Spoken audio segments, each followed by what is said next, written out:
James Twin for the untouchable true school sports. Let's go, baby. Bow! Be careful what you wish for because it can become a reality. The untouchable True School Sports Empire proudly presents something the boxing games are missing. Hey, what's going on? It's your boy BT. I came here to talk some boxing with the thousands of True School Sports subscribers. Now, this is my official post-fight review for Najee Lopez versus Lenin Castillo. The result of the fight is a 6-round stoppage from Najee Lopez. The career continues to go, just like this journey in Japan. It continues to progress forward and go. You know, I'm getting another day started here, so while I'm walking to the train station again, I figured I'd give my thoughts on the fight because I did have a chance to watch it. It was a good, fight at this stage for Najee Lopez.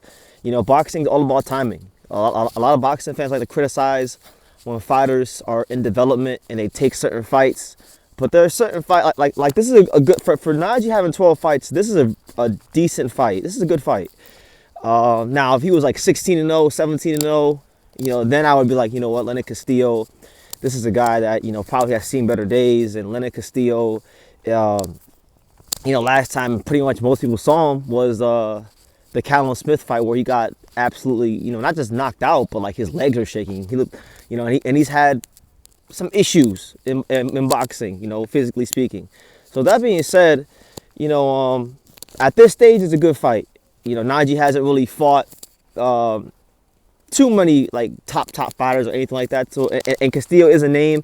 He's a guy that's fought other name fighters like Callum Smith, former Olympian, a very experienced guy, very experienced guy. So it's a good measuring stick for a fighter that I've been saying since 2019 is going to be a world champion, and a fighter that Pro Box believes in the same thing. I believe the same thing, and many people with astute boxing minds believe the same thing. Najee's very good.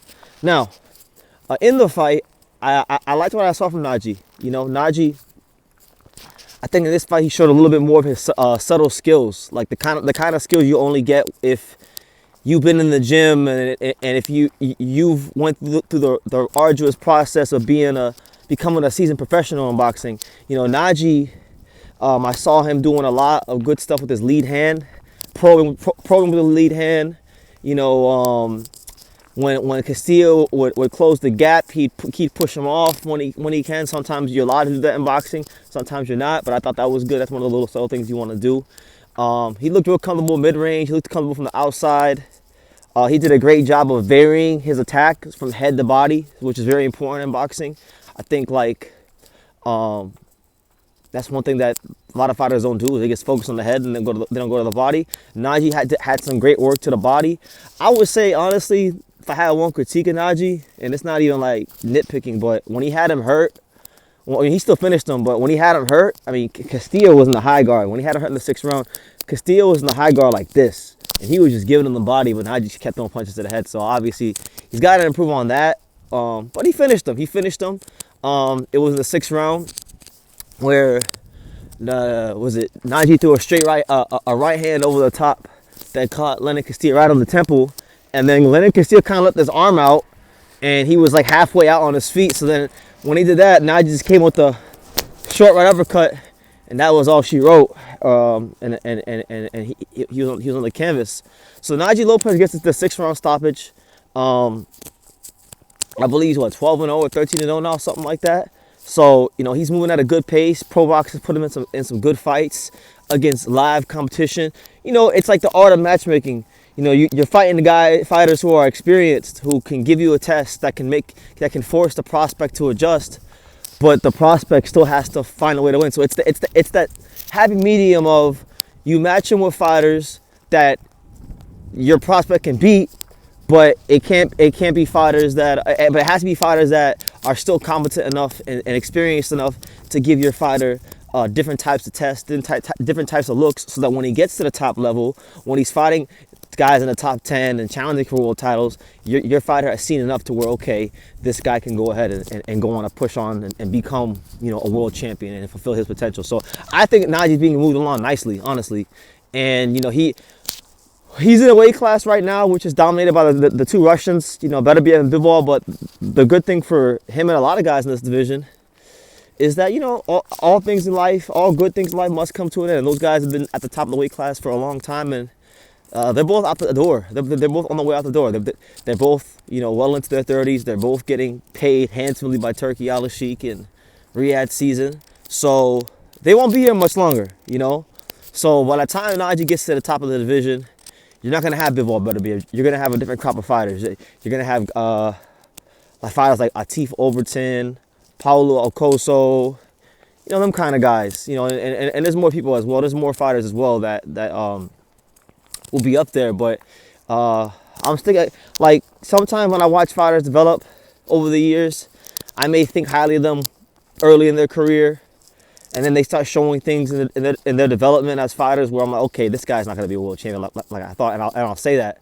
But so far, I mean, I haven't seen anything too crazy where, you know, I don't think Najee couldn't become a world champion. I think hand speed is very, very good. I think his IQ has improved over the years.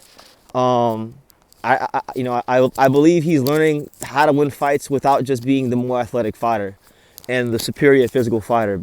I can't remember the fight right now. He had a fight where he got dropped and got up and then stopped the guy, or got hurt. I can't remember the guy's name, but I did a video about it. That fight to me showed a lot about where he's going, you know, in boxing. But nonetheless, yeah, Najee Lopez wins his first regional title. It was a WBA regional title. I don't know if it was an intercontinental or international. I can't remember right now. But he wins a WBA regional title, so his ranking is going to shoot up. When you get to that place in boxing where you're winning regional titles and things of that nature, you're in a situation now where you're going to start being in the mix. And as a fighter, you always want to be in the mix. You always want to have your names linked in the discussion to fight the other top names in the division. So he's slowly but surely getting there, and I love the development, and good for him to get a stoppage. You know, Castillo, like I said, a good fight for this stage, veteran fighter, been in there with some of the top names. I think he fought Bivol as well, I think, if I'm not mistaken. So yeah, that's my review on Najee. So let me know what you guys think. Well, what did you guys think of Najee Lopez? I thought it was a very mature performance. I thought it was a good blend of power punching, speed, boxing skills, and when the openings were there for power punches, he took the openings and was dominant, you know, in the fight. So yeah, leave your comments down below. Make sure you guys take the time to subscribe. And like I say in every single one of these videos, you can love me or you can hate me, but I'm just a kid from Dania. So until next time, take care, guys. Thank you for watching another video on the untouchable True School Sports Empire. For more great boxing content just like this, make sure you guys click right over here. Keep watching my boy BT put on the best interviews out here.